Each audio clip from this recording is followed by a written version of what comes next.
5 incredible benefits of green tea.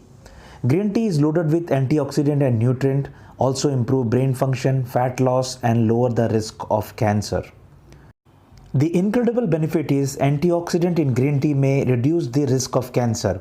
Green tea is an excellent source of powerful antioxidant, so it makes sense that it could reduce your risk of cancer.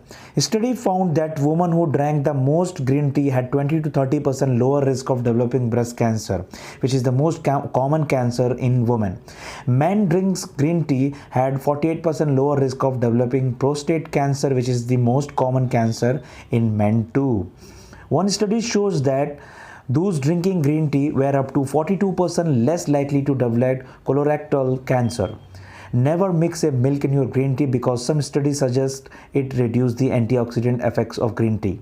Number 2. Green tea burn fat with improving physical alertness.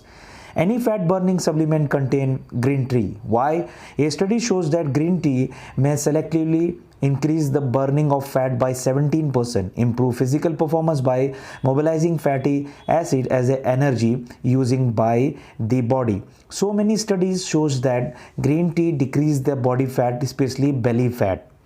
12-week trial in 240 men and women divided into two different groups. The green tea groups had significant decrease in body fat percentage, body weight, waist circumferences and belly fat. Green tea may reduce the risk of type 2 diabetes and cardiovascular diseases. Green tea can improve insulin sensitivity and reduce blood sugar level. Japanese studies on the individual found that those who drank the most green tea had 42% lower risk of developing type 2 diabetes. Green tea can improve the major risk factor of cardiovascular diseases such as total cholesterol, LDL cholesterol and triglyceride. Green tea drinker have up to a 31% lower risk of cardiovascular diseases. Green tea can increase the antioxidant capacity of the blood, which protects the LDL particles from oxidation. Do check the description for a weight loss tea and a weight loss recipe with a program, and don't forget to subscribe our channel.